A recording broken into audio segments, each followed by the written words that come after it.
I'm Jamie Farndale, and these are the moments that made me.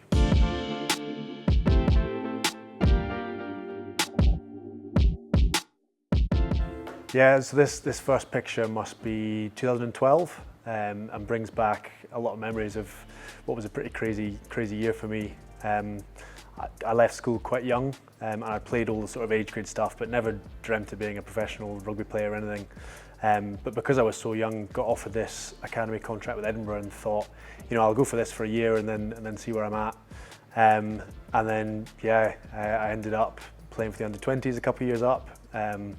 Went to the World Cup and finished off top try scorer there. And then, made my debut for Edinburgh. I remember coming off the bench with Chris Patterson. I was training and with all these guys that were my childhood heroes growing up.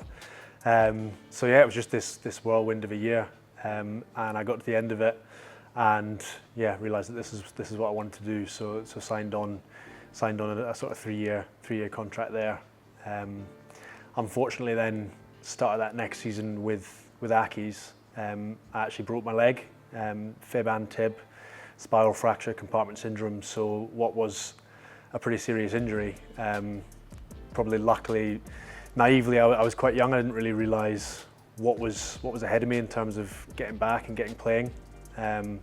So because of that, just sort of took it day by day, and it took a year, but got myself back playing, got myself back fit.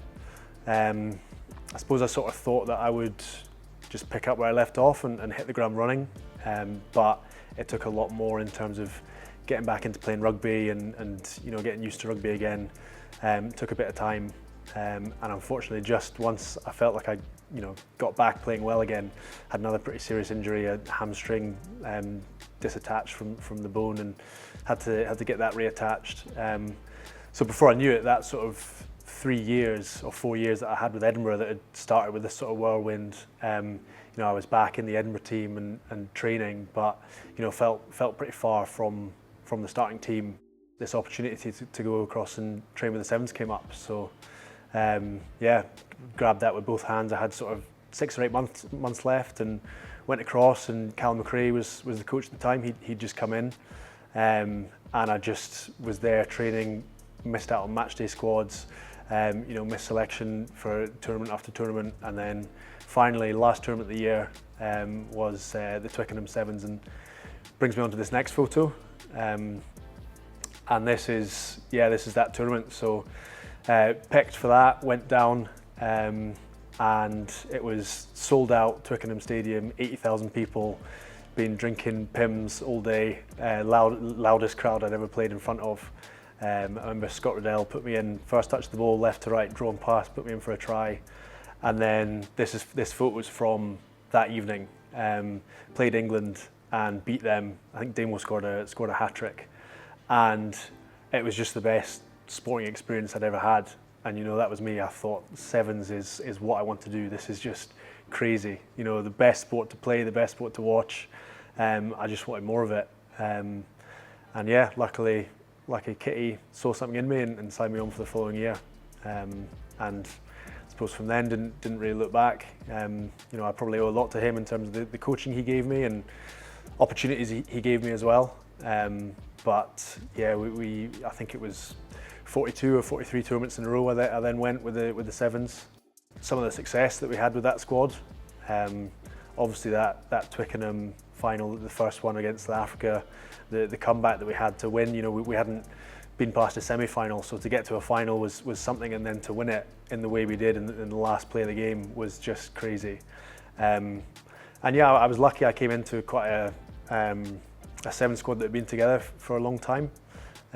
So for me, it was just amazing, just learning off these guys, the experiences I had, the success we had. Won the following year, beat New Zealand for the first time. Just amazing. Managed to get myself to a Commonwealth Games and to a World Cup. So just some amazing experiences in that Sevens journey. But then COVID hit, and obviously 16 teams flying to one location to play each other and then go back to the home countries just was a non-starter for a good couple of years. So Sevens was put on ice, and I got this opportunity to get back in with Edinburgh. in that COVID season and managed to play a good few games there that season, which I loved. You know, these were all the guys that I grew up playing with, my best friends from growing up and playing Damo, Dino, so playing alongside them and a lot of the other guys. It was such a tight-knit squad, and yeah, a lot of fond memories of that season. And this photo here is me and Damo. I think it was Zebra. I think we'd just beaten them, and yeah, last player came across and finished it off, and that's Damo running across.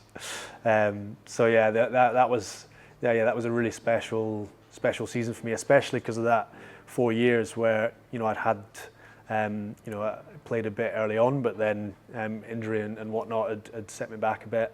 So to get back in and get playing was awesome. I loved it. I realised probably from playing 15s as well, I think I realised just what sevens meant to me.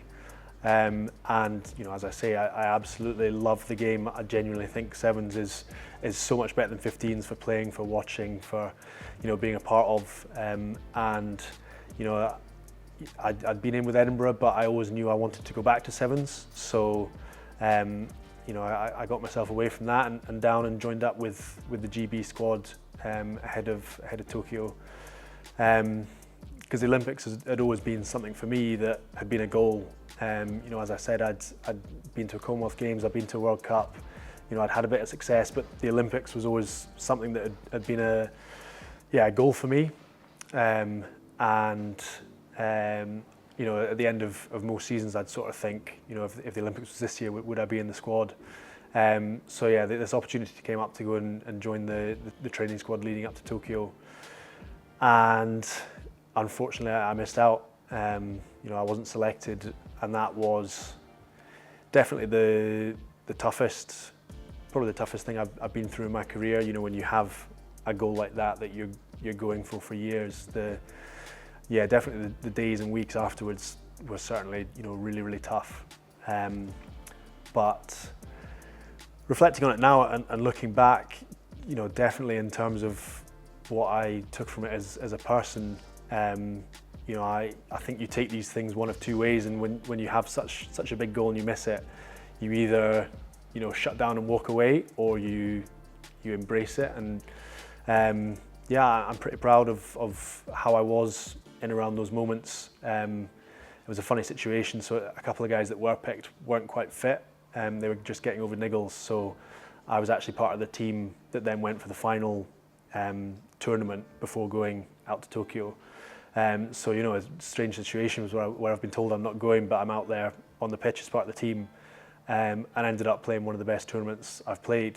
And that kicked on, and when we got back, GB stayed together and played on the series, and became a really tight-knit squad there. I was part of all those tournaments.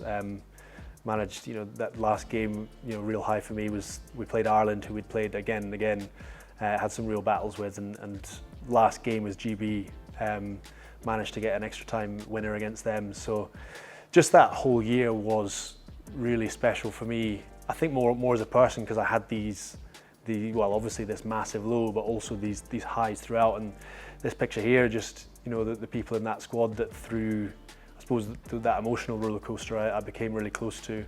That really was a special year for me, and I definitely took a lot. Yeah, that brings me on to the last one, and just so proud playing for Scotland anytime. So when we came back from GB and came together as Scotland, that was already special, but then we had, it had been GB, all the other countries had been together. We then split into our home nations, and this squad of guys, half the guys hadn't played sevens before, and we're suddenly coming onto the World Series, being expected to hit the ground running. And some of the performances we put out there right from the beginning, it was like, wow, we've got something special here. And some of the individual stuff that was happening was just amazing, and it's just grown through the year. We've only had 6 tournaments together, and it's just grown and grown, and that we beat South Africa in Toulouse towards the end of the season, who were top of the series, and just being part of that progression from a squad coming in and going through that journey together was pretty special. being asked to be captain, as well. I remember that moment very clearly when Beatso sat me down and asked me. That's, definitely one of the proudest moments of my whole career. And this picture here is just this group of boys that have been through this year together, and we get to go to a Commie Games, one of the biggest stages, and yeah, pretty special for me. Being a captain, it's a very easy job because of the people I have around me, but yeah, definitely a very proud picture for me in terms of what it means.